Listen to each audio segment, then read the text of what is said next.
हम वही आनंद चाहते हैं, हम आप सब वही आनंद चाहते हैं। हम वो क्षणिक सांसारिक सुख नहीं चाहते हैं और इसी आनंद के लिए जीव में बेचैनी है, उसके अंदर छटपटाहट है और इसी आनंद को खोजने की छटपटाहट में, बेचैनी में दुनिया में हम हर तरह के कर्म करते हैं। चाहे हम जो भी कर्म कर रहे हैं, चाहे हम जिस प्रकार का कर्म कर रहे हो, उसके पीछे एक ही लक्ष्य है।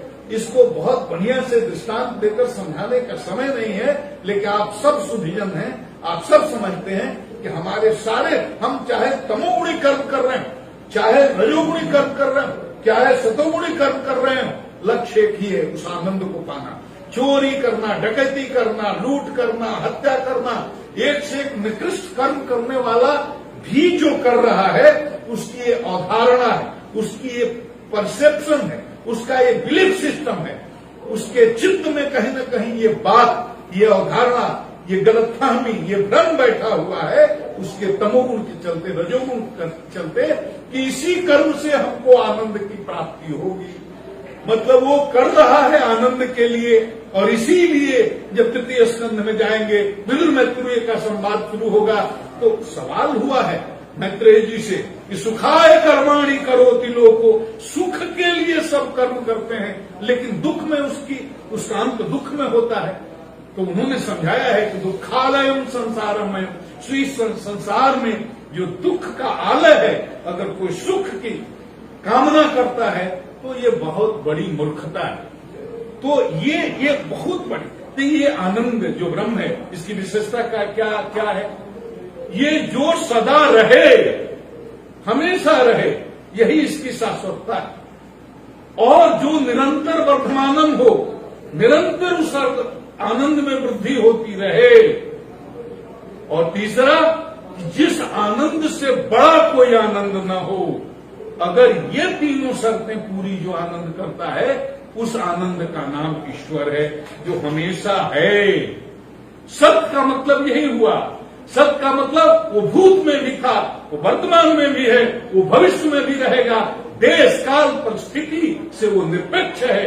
देश काल परिस्थिति का उस पर कोई असर नहीं पड़ता है, उससे उस पर कोई प्रभाव नहीं पड़ता है।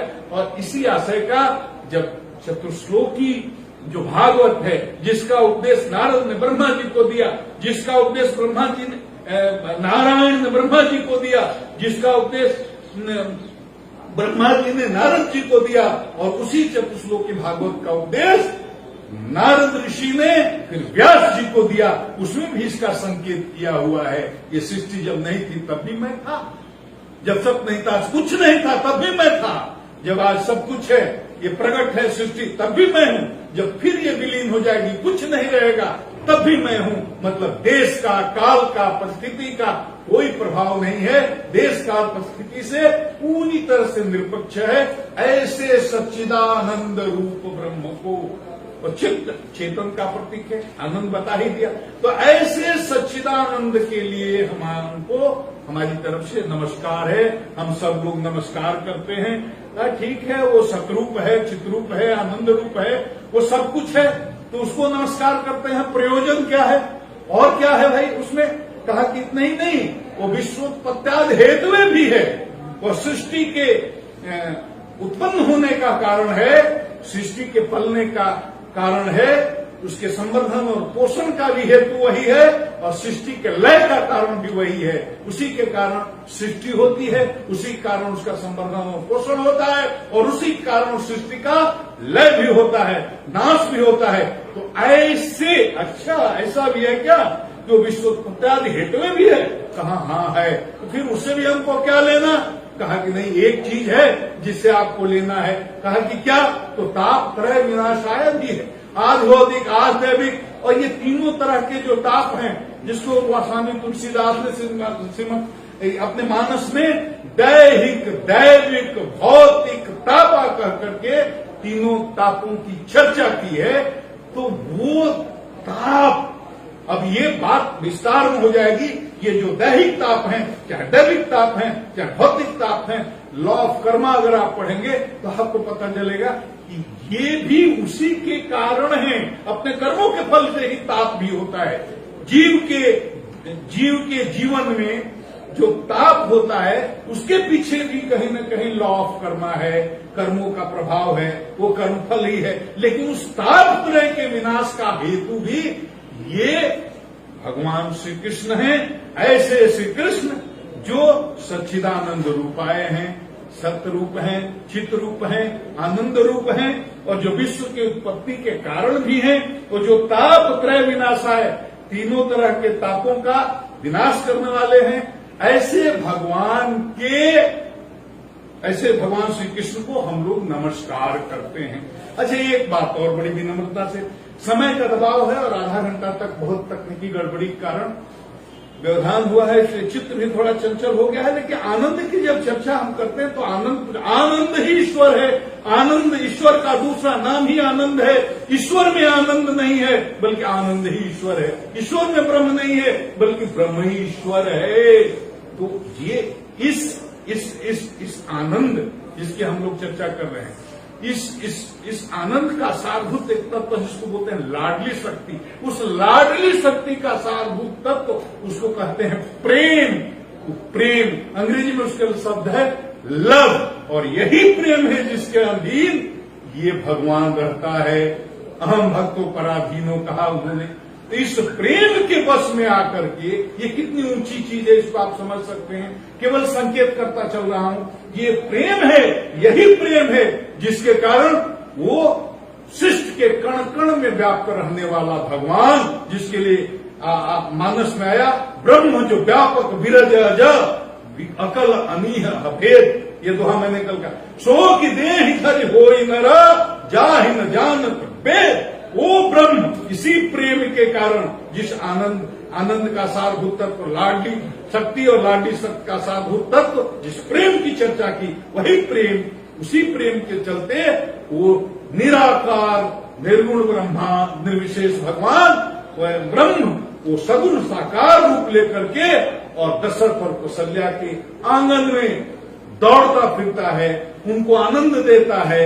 वो जसोदा मैया के आंगन में ठुमके लगाता है, वो ग्वालिनों के छछिया भर छाछ पर नाच नचावे। वो मक्खन के लिए, मिश्री के लिए गोपियां कहती है, अरे कन्हैया जरा ठुमका लगा दे तो तुम्हें मक्खन खवाऊंगी, मिश्री खवाऊंगी। और मक्खन के लोभ में, मक्खन के लिए, छाछ के लिए वो ब्रह्म, वो ईश्वर, वो सगुण साकार ईश्वर ठुमके लगा करके नाचता है कि अरे ग्वालिन गोपी अब मैंने ठुमके लगा दिए, थोड़ा माखन दे दे। ये लालित्य है, ये खूबसूरती है। तो ये प्रेम की ये ताकत है। लेकिन प्रेम जिस अर्थ में इसका प्रयोग होता है वो प्रेम लव, ये लव जो है ये अटैचमेंट से अलग है। अटैचमेंट लव नहीं है। जैसे इस पर बहुत बड़े बड़े व्याख्यान हम सुनते हैं लोगों को देते हुए, तो ये हम लोगों को बहुत अच्छी तरह समझना चाहिए। Love is totally different from attachment.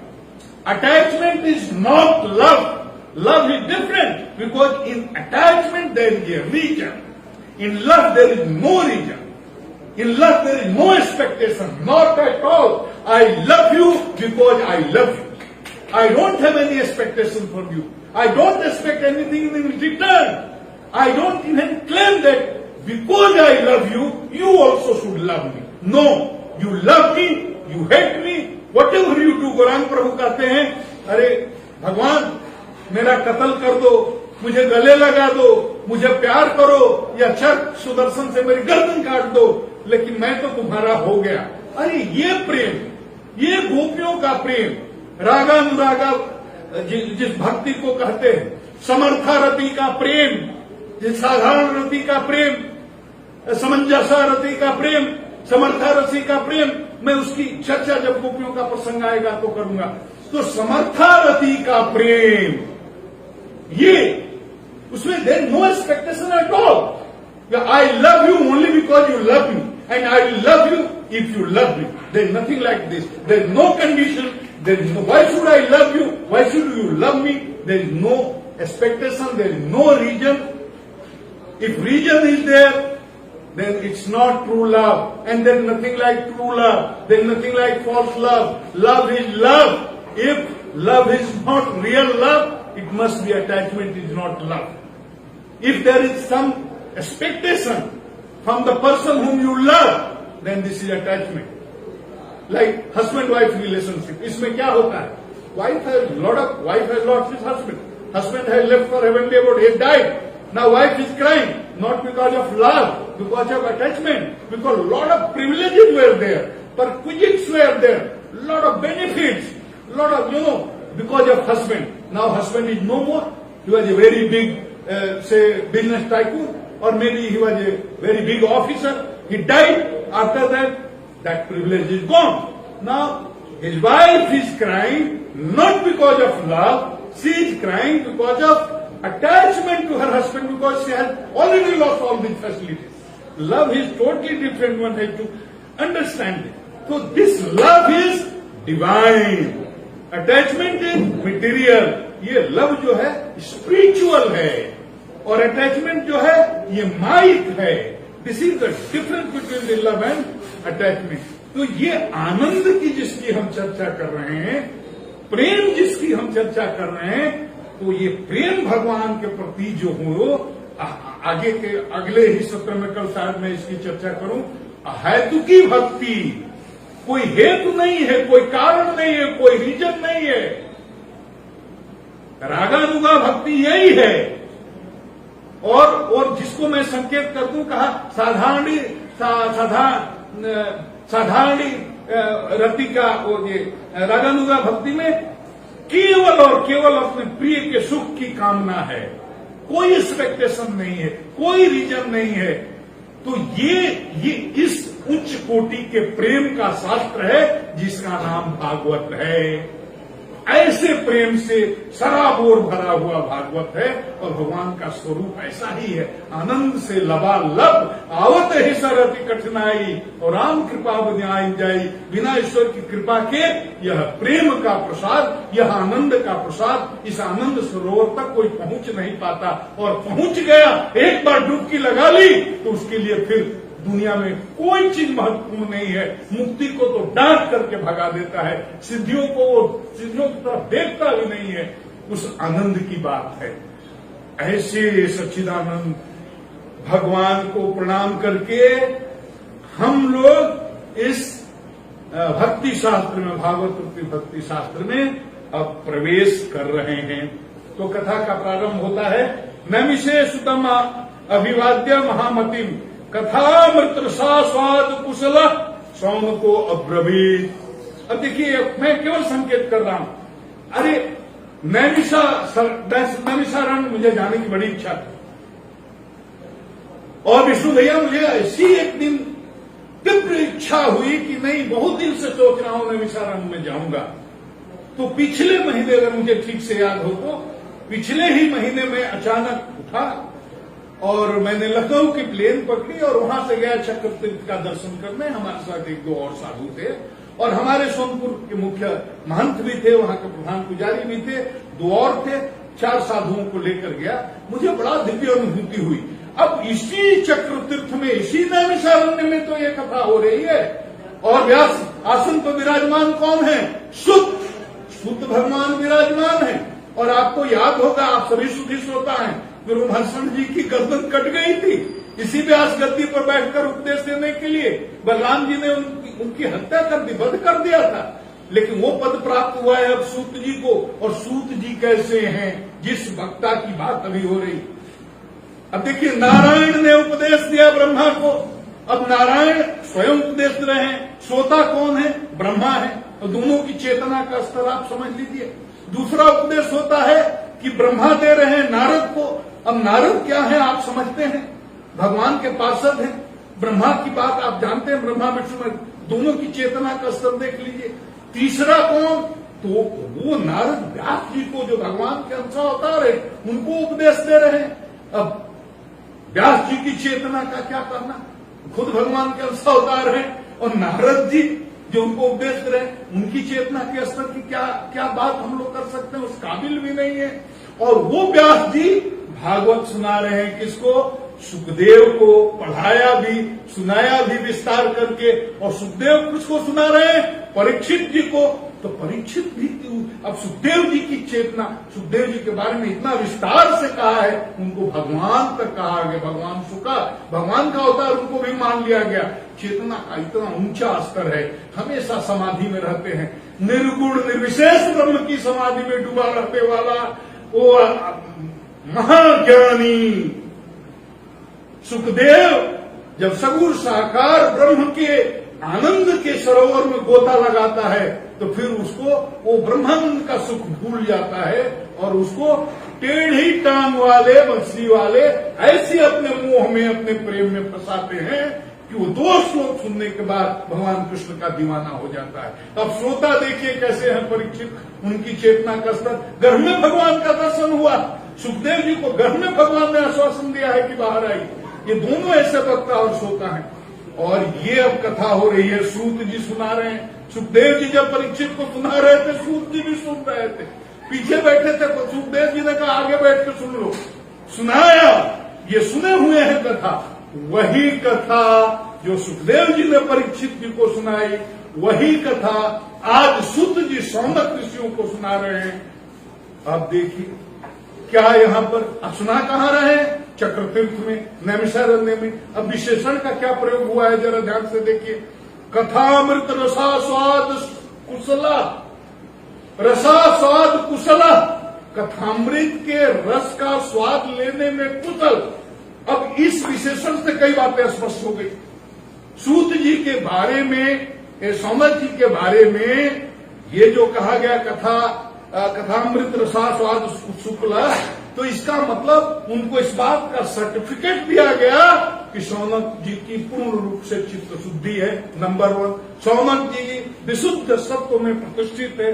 Number 2, अब कैसे कहिए, कैसे कहा कि अरे रसा स्वाद कुशला होना इतना आसान थोड़ा ही है, सब कोई रसा स्वाद कुशला नहीं हो सकता। भगवान के कथा के रस के आस्वादन में सबकी कुशलता संभव ही नहीं है। और तुलसी बाबा ने इसको समझने के लिए संकेत केवल कर रहा हूं, बहुत सुंदर से बताया है। कहा कि किसको आनंद आएगा, कौन कुशल होगा, कौन इसमें डूब जाएगा, कौन इसके आनंद में, किसको रसास्वाद कुशल कहेंगे। तो उन्होंने कहा कि हरिहर पद रति और मति न कुतर की, तिन्हका मधुर कथा रघुवर की।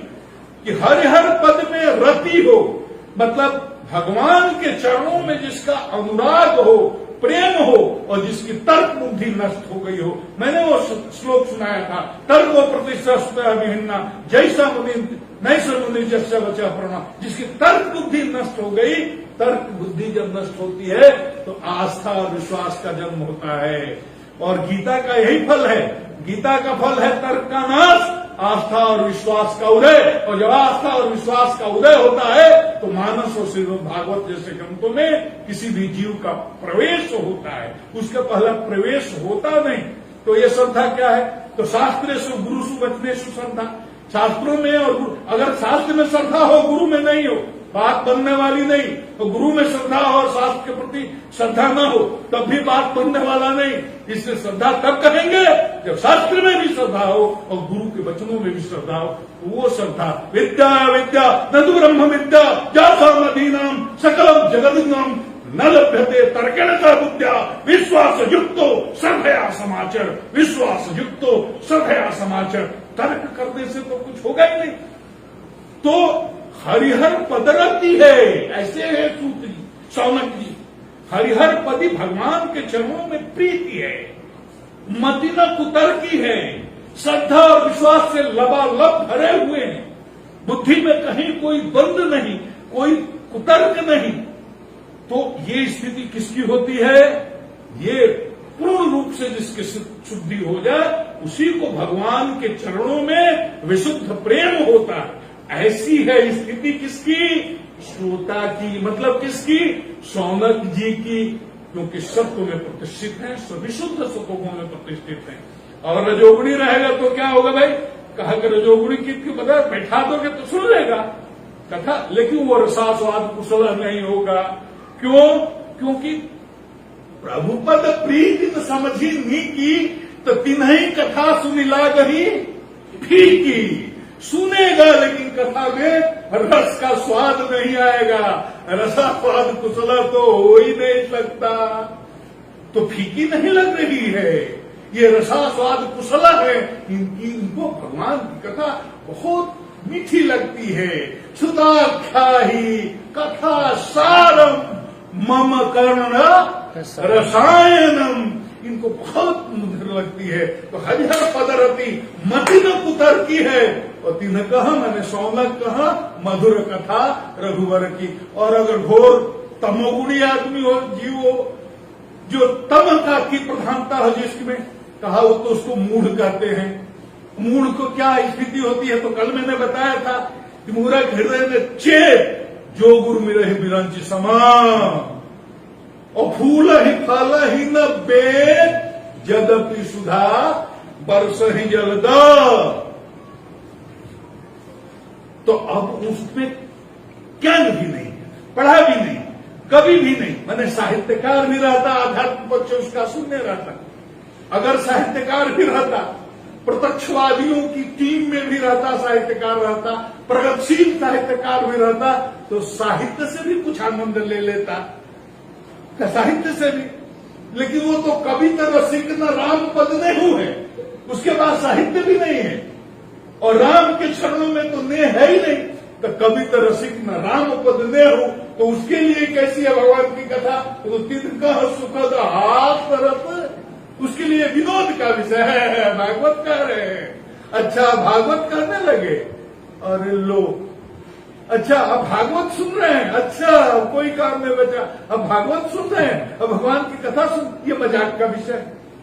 अब उसके लिए चूंकि उत्तम में इतना उसका चित्त इतना कठोर हो गया है, मल का आक्षेप इतना ज्यादा है, अंतःकरण चतुष्टय इतना गंदा हो गया है, तो उसके लिए तिनका सुखद हास रस हो, ये भगवान की कथा। ये तो सूत जी जो कथा कह रहे हैं, सर्टिफिकेट दिए, सौनक जी कह रहे हैं, सौनक जी के बारे में कह रहे हैं, ये रस स्वाद कुशल है भगवान के कथामृत का रस का आस्वादन करने में ऐसे कुशल है। मतलब उनको इस बात का सर्टिफिकेट दिया कि पात्रता है, वो पात्रता है तो तुम कथा सुन सकते हो। महाराज संक्षेप में कह रहा हूं, एक आदमी, अब सबको जिज्ञासा, आनंद की तलाश तो सबको है।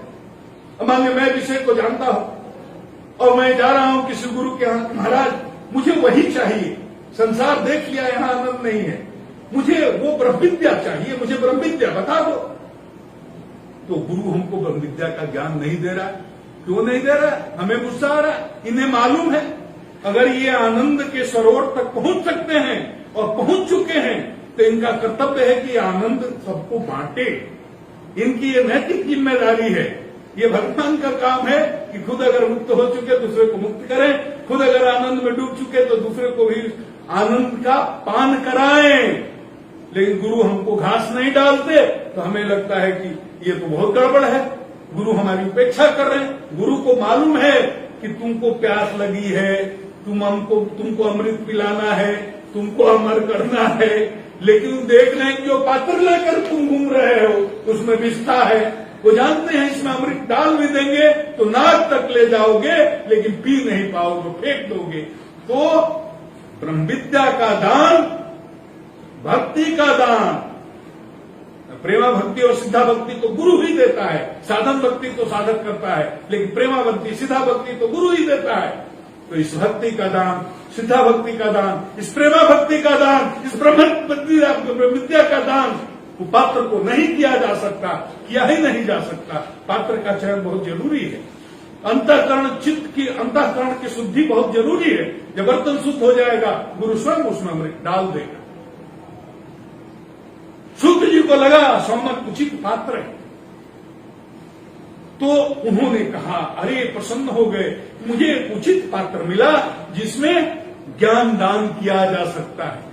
तो गुरु रूप में उसको स्वीकार किया गया सूत जी को। तो उनकी तारीफ भी की गई, उनकी प्रशंसा भी की गई कि महाराज अज्ञान ध्वंत विध्वंस कोटि सूर्य समप्रभा सुताखा ही कथा सारम मम कर्ण रसायनम। कहा महाराज करोड़ों सूर्यों का प्रकाश भले अंधकार को, दुनिया के अंधकार को दूर कर दे, लेकिन अज्ञान रूपी जो अंधकार हमारे अंतःकरण में बैठा हुआ है उसको दूर करने में वो सक्षम नहीं है। उसको कौन दूर करेगा? गुरु तत्व। वह शक्ति केवल गुरु तत्व में है जो अज्ञान के अंधकार को दूर कर सकता है। तो हम आपको गुरु रूप में स्वीकार करते हैं। आप हमको बताइए। और सवाल भी बड़े मजेदार पूछे, मैं बहुत संक्षिप्त में चर्चा करूं। ये पात्रता नहीं होने के कारण सुखदेव जी ने भगा दिया था देवताओं को, भागो भागो तुमको मैं नहीं सुनाऊंगा। लेकिन सौनक जी में और 88,000 ऋषि, ये सबके सब सिद्ध ऋषि हैं, इनमें वो पात्रता है, वहां ब्रह्मज्ञान की चर्चा की जा सकती है। देवताओं को जो नहीं दिया गया वो ज्ञान सौनक जी को सुख जी दे रहे हैं, भागवत सुना रहे हैं। और यहां से बताने शुरू किए कि देखो, उन्होंने चर्चा की काल दाल मुखग्रास है, ये काल का प्रभाव चल रहा है, सब लोग बढ़ रहे हैं और कली में इतना अत्याचार अन्याय तमोगुण का घना अंधकार फैला हुआ है। और इस माहौल में एक ही इसका उपाय है कि आदमी भगवान की भक्ति करे, मतलब भागवत शास्त्र को सुने। तो सौनक जी ने पूछा है, कई चीजें पूछी है, और उन्होंने पूछा कि महाराज हमको ये बताइए सबसे पहले कि ये वैष्णव लोग क्या करते हैं, क्या चीज माया मोह से मुक्ति पाने के लिए क्या करते हैं, ज्ञान वैराग्य को बढ़ाने के लिए क्या करते हैं, भक्ति को बढ़ाने के लिए क्या करते हैं। और अंत में एक और सवाल किया कि कृष्ण प्राप्ति का सबसे सुंदर और सबसे आसान उपाय जो हो वो भी बता दीजिए। अब इसकी व्याख्या करने का समय नहीं है, लेकिन संक्षेप में अगर मैं कहूं तो ये कहूंगा कि उन्होंने जो पूछा उसका निचोड़ यही है कि दुख निवृत्ति का उपाय पूछा, क्योंकि क्लेश की चर्चा की, क्लेश क्रांतस्य जीवस्य, उनके दुख का उपाय भी बताइए। महामोह में सड़े हुए हैं, फंसे हुए हैं, उससे निवृत्ति का उपाय भी बताइए। वैष्णव लोग अपने विवेक और ज्ञान को कैसे बढ़ाते हैं, इसका उपाय भी बताइए। और भगवान श्री कृष्ण की प्राप्ति का सबसे आसान साधन भी बताइए। तो कृष्ण प्राप्ति माने आनंद प्राप्ति, और क्लेश क्रांतस्य जीवस्य, उनके कल्याण का रास्ता, मतलब दुख की निवृत्ति का उपाय बताइए महाराज, और आनंद की प्राप्ति का उपाय बताइए महाराज। ये मूल में अगर कहें संक्षेप में तो यही है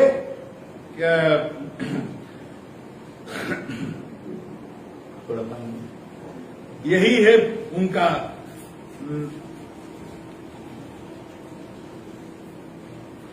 सौनक जी का प्रश्न ही है। और उसके जवाब में वो भागवत की कथा भगवान ये सुनाते हैं। अब कहते हैं कि देखो,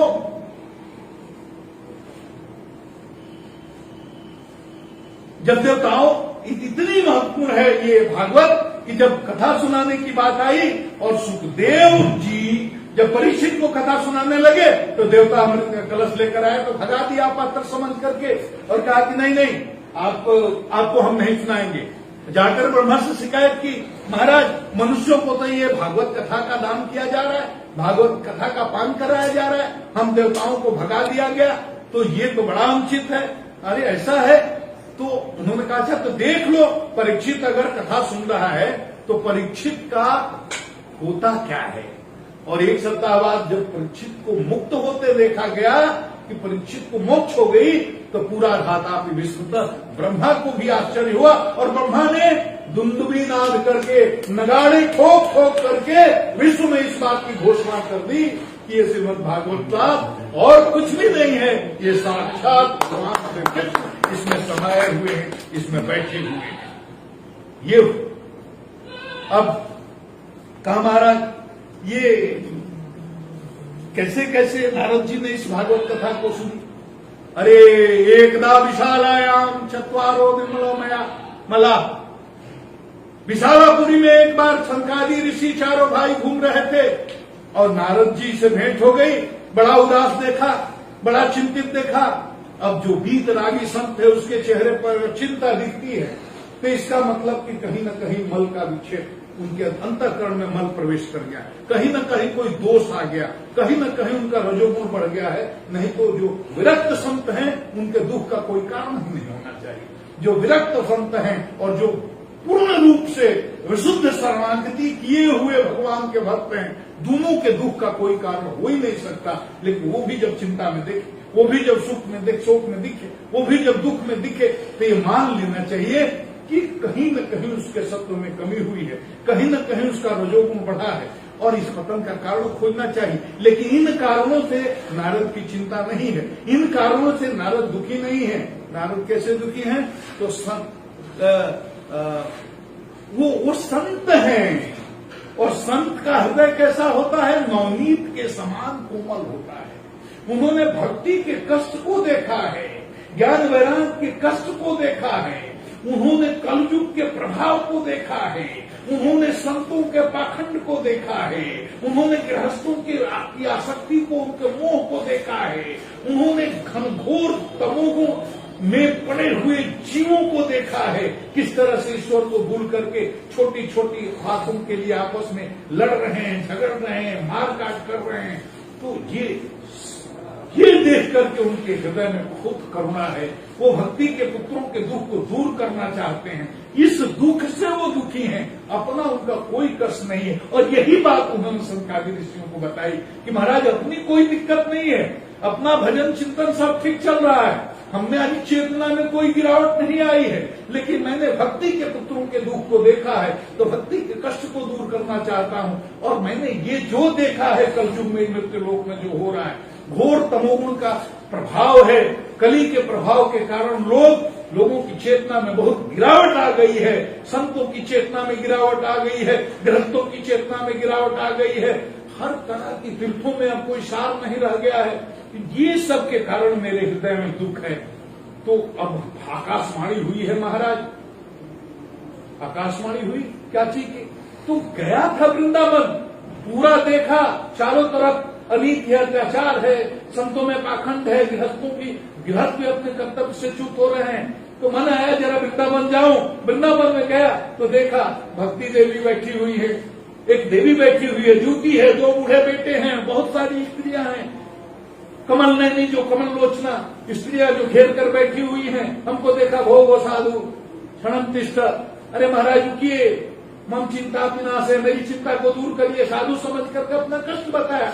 मैंने पूछा कौन हो? बताया मैं भक्ति हूँ, ये मेरे बेटे क्या वैराग्य हैं, ये सारी गंगा आदि नदियां हैं, क्या हुआ? तो बताया अपनी कहानी, कैसे द्रविड़ में पैदा हुई, कर्नाटक में पली बढ़ी, महाराष्ट्र में कहीं कहीं सम्मान हुआ, गुजरात में मेरी दुर्दशा हुई, अब यहाँ वृंदावन आई तो देखो हमारे बेटे दोनों जर्जर होकर के पड़े हैं। बहुत उपाय किया महाराज, सब कुछ उपाय करके, और कोशिश किया उनके बेटों को कि मैं जवान कर दूं, कुछ उपाय नहीं हुआ। और आकाशवाणी ने कह दिया सत्कर्म करो, बड़ा परेशान हूं। मैं सोच रहा हूं मैं कौन सा दुष्कर्म कर रहा था, मैं तो गीता सुना रहा था, मैं तो वेद सुना रहा था, मैंने सारे शास्त्र सुना दिए, और सारे जितना भी मेरी झोली में वो चूर्ण मतलब दवा था सब खिला दिया, लेकिन उसका कोई असर नहीं हुआ। आकाशवाणी ने कहा सत्कर्म करो, तब जाकर के भक्ति का कष्ट दूर होगा, सत्कर्म करो तब ज्ञान वैराग्य तुष्ट होंगे। तो अब हमें नहीं समझ में आता महाराज ये सत्कर्म क्या है। किससे पूछता हूं, कोई भाग चलता है, कोई मौनी बाबा बन जाता है, कोई कहता हम नहीं जानते। तो आप तो बता दो, आप तो सब जानते हो। तो कहा इसका समाधान तो बहुत आसान है, आप क्यों इतना चिंतित हो रहे हैं? कहा क्या? कहा भागवत सुना दीजिए। भागवत महाराज? अरे भागवत सुनाने से क्या होगा, मैंने तो पूरा वेद ही सुना दिया। तो भागवत तो वेदों का हिसाब है। कहा महाराज तो वृक्ष खाने से आम वाली मिठास मिल जाती है क्या? वृक्ष खाने से होगी? जो काम घी से होगा वो दूध से घी बनता है, तो क्या दूध से वो हो जाएगा? दूध में पूरी छान लोगे। भागवत सुनाओ, निश्चित रूप से ज्ञान वैराग्य पुष्ट होंगे और भक्ति का दूर हो। महाराज अब आप ही सुना दो, आपसे बड़ा श्रोता, आपसे बड़ा ज्ञानी पुरुष, श्रेष्ठ वक्ता, श्रोत्रिय ब्रह्मनिष्ठ अब कोई वक्ता मिलेगा कहाँ? तो कथा का आयोजन होता है, कथा प्रारंभ होती है, और उस कथा में ये होता है महिमा शुरू होते ही भक्ति नाचते हुए आ जाती है, ज्ञान वैराग्य की पुष्टि हो जाती है। और लोगों ने पूछा कि अरे कहाँ से ये भक्ति देवी आ गई? तो शंकादि ने कहा कहीं से आई नहीं है, इसी भागवत के मंत्रों के अर्थों से, यहीं से, कथा से ही प्रकट हुई है, कहीं आती जाती नहीं है। भक्ति ने कहा कि महाराज जब आ ही गए हैं तो सम्मान पूर्वक मुझे भी कोई आसन मिल जाए। तो शंकादि ऋषियों ने उनको आसन दिया। निरंतर वैष्णव मानसानी, मतलब वैष्णव के मानस में, हृदय में आप निवास करिए। नारद ने कहा महाराज महिमा तो बहुत होगी। उसके बाद कथा हुई। ये भागवत की महिमा तो स्पष्ट देख ली हमने। जो काम वेद न कर सका, गीता न कर सकी, तमाम शास्त्र न कर सके, उस काम को भागवत सुनाने से वो काम हो गया। तो भागवत की महिमा को मैंने प्रत्यक्ष अपनी आंखों से देखा कि महिमा, कथा की महिमा की शुरुआत होते ही भक्ति देवी का दुख दूर हो गया। तो महाराज के भी शुद्धयंती, और किसका किसका कष्ट दूर हो सकता है? उन्होंने कहा कि अरे ये मत पूछो, कहो कि जे मानवा पाप तस्तु सर्वदा सदा दुराचारता विमार्गा उदानी दग्धा कुटिलाश्च कामिन सप्ताह यज्ञे न कलो पुनंति ते। महापापी, ऐसा पापी जिसने जीवन में पाप के अलावा कुछ भी नहीं किया हो, घोर तमोगुण में डूबा हुआ जीव, जिसने दुनिया का कोई ऐसा पाप क्रम न हो जिससे वंचित रहा हो, हर तरह का पाप किया हो, सब कुछ उसका भी कल्याण हो जाता है भागवत सुनने से। कहा हमारा इसका कोई दृष्टांत है, कैसे ही बोल रहे? तो आत्मदेव की कथा सुनाई। कहा आत्मदेव था, ब्राह्मण था और बड़ा संस्कारी था। कोई ऐसा वैसा ब्राह्मण नहीं था, संस्कारी था, ज्ञानी भी था। लेकिन जब पुत्र नहीं होता, पत्नी थोड़ी दुर्गली थी, तमोगुणी थी, ये तो विशुद्ध सत्व में प्रतिष्ठित था, सत्वगुणी था। लेकिन जब पुत्र नहीं हुआ और लोग ताना देने लगे, तो पुत्र का तृष्णा के कारण उसके मन में विकार पैदा हो गया। पुत्र तो होना ही चाहिए, और इतना दुखी हुआ, जंगल में गया, रो रहा है, आत्महत्या करने की सोच रहा है। अब आत्महत्या करना कौन करता है महाराज? जो फ्रस्ट्रेशन जिसको होता, डिप्रेशन जिसको होता, स्ट्रेस जिसको होता। स्ट्रेस क्यों होता? फ्रस्ट्रेशन क्यों होता? डिप्रेशन क्यों होता? और ये किसको होता है? ये नास्तिक को होता है। जो शरणागत नहीं है उसको होता है। ज्ञानी को फ्रस्ट्रेशन नहीं होगा, और भक्त को भी फ्रस्ट्रेशन नहीं होगा। जो विशुद्ध रूप से अपने गुरु के चरणों में समर्पित है, अपने इष्ट के चरणों में समर्पित है, जो ईश्वर के न्याय में विश्वास रखता है, कभी उसको डिप्रेशन नहीं होगा, कभी उसको फ्रस्ट्रेशन नहीं होगा, कभी वो स्ट्रेस में नहीं आएगा, और हमेशा हर परिस्थिति में वो इसको अपने इष्ट का, ईश्वर का कृपा समझ करके, अपने कर्मों का फल समझ करके मुस्कुराता मुस्कुराता इसको भोग लेगा। लेकिन आस्था जब टूटती, जब नास्तिकता होती है, जब गुरु में आस्था नहीं रहेगी, इष्ट में आस्था नहीं रहेगी, और चित्त में रजोगुण बढ़ेगा, तो आदमी छोटी छोटी चीजों से तनाव में आता है। पुत्र नहीं है तो जान देने लायक कोई बात नहीं है, पुत्र नहीं है तो आत्महत्या करने के लिए यह पर्याप्त कारण नहीं है, लेकिन आत्महत्या करने पर उतारू है। जति मिलते हैं, समझाते हैं, क्या करोगे, क्या करोगे? सगर के 60,000 पुत्र थे, क्या करोगे? सब जल के मर गए, किसका कल्याण किया? और एक से एक दृष्टांत हैं। पुत्र दुख का कारण नहीं है, लेकिन उसका परसेप्शन। यति जो है, सन्यासी है, उसकी अवधारणा अलग, उसका परसेप्शन अलग, उसका बिलीफ सिस्टम अलग, क्योंकि वो जानता है कि सुख क्या है, सुख के स्वरूप को समझता है, दुख के स्वरूप को समझता है। एक साधारण जीव जो जिसकी चित्त शुद्धि नहीं हुई है, जो रजोगुणी जीव है, वो उसके सुख की अवधारणा गलत है। वो मन में जो इच्छा उठे उसको पूरा होना चाहिए, उसी को सुख समझता है, और मन की इच्छा नहीं पूरी हुई तो वो उसके दुख का कारण बनता है। और जति जो है, सन्यासी जो है, जो आत्मस्थ ज्योति है, उसकी अवधारणा अलग होती है। वो जानता है कि सुख क्या है। ज्योति ने समझाया इसमें कुछ नहीं रखा हुआ है, ये पुत्र के पत्नी के चक्कर में मत करो। मुनि और एकांतवासी भजन करने वाले को जो आनंद है वो इंद्र को नहीं है, वो ब्रह्मा को नहीं है। पुत्र भी दुख का कारण हो जाएगा, पत्नी भी दुख का कारण हो जाती है। पत्नी तो पहले से उसके अशांति का कारण थी, दुख का कारण थी, पूरी तरह से तमोगुण में डूबी हुई थी, वज्र जैसे शब्दों का प्रयोग भी करती थी, पड़ोसियों से लड़ती झगड़ती थी, बहुत ही वाचाल थी, बहुत ही कुतर्क करती थी। एक तमोगुणी व्यक्तित्व जैसा होता है वैसी वो थी। कहा कि पत्नी से पेट नहीं भरा, अब पुत्र चाहते हो। कहा महाराज प्रवचन नहीं चाहिए, क्योंकि इसका बिलीफ सिस्टम अलग है, उसका बिलीफ सिस्टम अलग है। कहा अब जान ले देंगे नहीं तो हमको पुत्र दीजिए। संत को करुणा आ गई। संत वही होता है शरण्य साधो, आज महाराज जी हम लोगों को सिखा रहे हैं। उसका चित्त जो होता है शरण में जो आ गया उसके प्रति द्रवित हो जाता है। दुख देखकर, इसके दुख को देख करके और दुखी हो गए तो बोले जब जिद पर अड़े हो तो ये फल लो, अपनी पत्नी को जा करके दे देना। पत्नी को दिया, पत्नी ने खाया नहीं, अरे ये खा लूं, पड़ोसी से परामर्श कर रही है, अब पड़ोसी कह रही खा लो, संत का दिया हुआ है, फलित होगा। वो कह रही अरे कैसे खा लूं, अगर सही में गर्भ हो गया तो फिर बहुत परेशानी हो जाएगी, दौड़ नहीं पाऊंगी, घर में चोर आ जाएंगे, आग लग जाएगी, तब क्या करूंगी। और कहीं सुखदेव की तरह 12 साल रह गया तो अरे एवं कुतर जो हो गया ना, ऐसा ऐसा कुतर करके अंत में उसने नहीं खाया और गाय को खिला दिया, बहन के पुत्र को लेकर के, और आत्मदेव को धोखा दिया कि मुझे पुत्र हुआ है। वही पुत्र हो गया धुंधकारी, और धुंधली ने पाला था, पुत्र हो गया धुंधकारी। तमोगुणी थी, वैसा ही तमोगुणी हुआ, बहुत तमोगुणी जीव हुआ। और 2 करोड़ पंडिता ज्ञानी, धुंधकारी महाकल। और संत का प्रसाद, संत के प्रसाद से पैदा हुए थे, संत का आशीर्वाद फलित हुआ था। तो गोकुल जैसा त्यागी ब्रह्मात्मा, ब्रह्म को जानने वाला ऐसा संत महात्मा ये उत्पन्न हुआ है।